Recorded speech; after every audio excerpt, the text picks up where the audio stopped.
కల్తీ మద్యం కేసులో వైసీపీ నేత జోగి రమేష్ కు ఆయన సోదరుడు జోగి రాము జైలు నుండి విడుదలయ్యారు.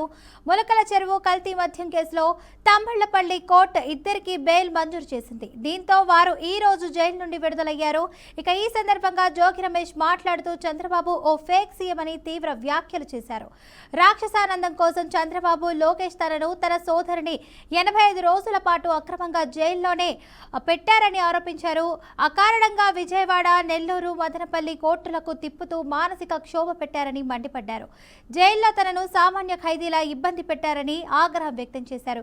ఈ కేసులో లై డిటెక్టర్ పరీక్ష కోసం సిద్ధమని వెల్లడించారు. రెడ్డిగా ఇదే అంశానికి సంబంధించి పూర్తి సమాచారాన్ని మా ప్రతినిధి సుబ్బు అయితే అందిస్తారు. సుబ్బు, చెప్పండి, ఈ అంశానికి సంబంధించినటువంటి అప్డేట్స్ ఏమున్నాయి మీ దగ్గర? ఓకే ఫాతిమా, జోగి రమేష్ కొద్దిసేపటి క్రితమే విజయవాడ సబ్ జైలు నుంచి విడుదలయ్యారు.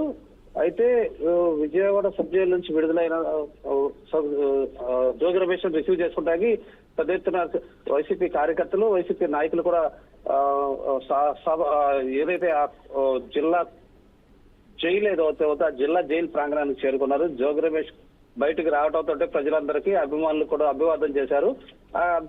ఈ సందర్భంగా జోగి రమేష్ మాట్లాడుతూ తెలుగుదేశం ప్రభుత్వం వైసీపీ కార్యకర్తలను, నాయకులను వేధిస్తుందని చెప్పేసి వ్యాఖ్యలైతే చేయడం జరిగింది.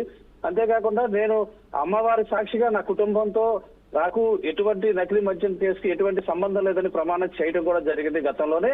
అయినప్పటికీ కక్ష సాధింపు ధోరణిలోనే ఒక బీసీనైన నన్ను కక్ష సాధింపు ధోరణిలోనే చంద్రబాబు ప్రభుత్వం అత్యంత కిరాతకంగా అరెస్ట్ చేసిందని చెప్పి ఆయన వ్యాఖ్యానించడం జరిగింది. అంతేకాకుండా నారా లోకేష్ కూడా జోగి రమేష్ ఒక సవాల్ అయితే చేయడం జరిగింది. నేను అమ్మవారి సాక్షిగా ప్రమాణం చేశాను, జోగి రమేష్ కూడా నారా లోకేష్ కూడా చిత్తశుద్ధి ఉంటే అమ్మవారి సాక్షిగా ప్రమాణం చేయాలి. ఈ రెడ్ బుక్ రాజ్యాంగం నడుస్తుంది రాష్ట్రంలో. రెడ్ బుక్ రాజ్యాంగం నడవడం కారణంగానే సామాన్య ప్రజలందరినీ కూడా ఇబ్బందులు గురి చేస్తున్నారు. ఎవరైతే ముఖ్యంగా వైసీపీకి సంబంధించిన నాయకులు, కార్యకర్తలు ముఖ్యంగా టార్గెట్ చేసుకున్నారని చెప్పేసి కూడా ఆయన వ్యాఖ్యలు చేయడం జరిగింది. దీనిపైన పోరాటం చేస్తామని చెప్పేసి వైసీపీ వైఖరిని ప్రజల్లో ఎండగడతామని చెప్పేసి కూడా జోగి రమేష్ వ్యాఖ్యలైతే చేయడం జరిగింది. మొత్తంగా చూసుకుంటే ఈ జోగి రమేష్ ఎపిసోడ్ లో టోటల్ గా 83 రోజులకి జోగి రమేష్ లోపల ఉన్నారు. 84వ రోజు బెయిల్ వచ్చింది. మొత్తంగా సిట్ అధికారులు ఫస్ట్ ఎవరైతే అద్దేపల్లి జగన్మోహన్ రావు ఆయన సోదరుడు ఉన్నారో ఆయన A1 A2గా, అద్దేపల్లి జగన్మోహన్ రావు ఆయన సోదరుడు A1 A2గా ఉన్నారు. ఈ కేసులో మొదట ఫస్ట్ మొలకల చెరువులో బయటపడిన కేసు పురోగతి చెందుతూ వచ్చి ఇది ఇబ్రహీంపట్నం వరకు కూడా కొనసాగింది. ఈ కేసులో పోలీసులు అనేకమైన ఆధారాలు సేకరించారు. 2 సార్లు జోగి సోదరుల్ని, రేపు 2 సార్లు అద్దేపల్లి సోదరుల్ని 2 సార్లు విచారణకు తీసుకుని వాళ్ళు చెప్పిన దాన్ని బట్టి జోగి రమేష్ చుట్టూత ఏ రకంగా అయితే అతన్ని లీగల్ గా ఇచ్చేయచ్చు ఆ రకంగా అన్ని రకాలుగా ఎవరైతే ఈ సిట్ అధికారులు ముఖ్యంగా కీలక ఆధారాలు సేకరించిన తర్వాతే జోగి రమేష్ ని, ఆయన సోదరుని కూడా అదుపులో తీసుకున్నామని సిట్ అధికారులు చెప్పడం జరిగింది. 2 సార్లు విచారణలో కూడా టెక్నికల్ ఎవిడెన్స్లతో పాటు డాక్యుమెంటల్ ఎవిడెన్స్ కూడా కలెక్ట్ చేశారు. బ్యాంక్ స్టేట్మెంట్స్ కూడా కలెక్ట్ చేశారు. వీటన్నిటిని కలెక్ట్ చేసిన తర్వాతే జోగి రమేష్ ని అరెస్ట్ చేశారు. అరెస్ట్ చేసిన తర్వాత బేసికల్ ఎవిడెన్స్ తోనే జోగి రమేష్ ని అరెస్ట్ చేశారు. ఎవిడెన్స్ అన్ని పక్కాగా ఉన్న తర్వాతే అరెస్ట్ వెళ్ళడం జరిగింది. ఆ తర్వాత కొన్ని ఆధారాలు విచారణలో కొన్ని ఆధారాలు ఎవరైతే అదేపల్లి సోదరులు కొన్ని ఆధారాలు అయితే బయట పెట్టారో దానికి సంబంధించి బ్యాంక్ ట్రాన్సాక్షన్ కూడా గుర్తించారు.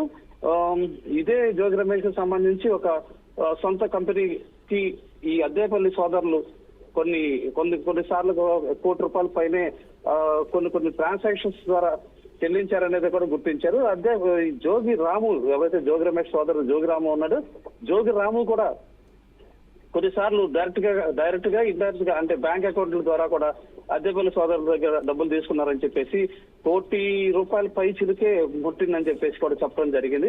అంతేకాకుండా అనాథరైజ్ ట్రాన్సాక్షన్స్ అయితే అంటే ఆథరైజేషన్ లేకుండా బ్యాంక్ ద్వారా కాకుండా డైరెక్ట్ గా కూడా కొన్నిసార్లు క్యాష్ ముట్ట చెప్పినట్టుగా కూడా అద్దెపల్లి సోదరులు సిట్ విచారణలో కానీ పోలీసుల విచారణలో కానీ పూర్తిగా చెప్పడం జరిగింది. మొత్తం మీదకి జోగి రమేష్ కు బెయిల్ రావడంతో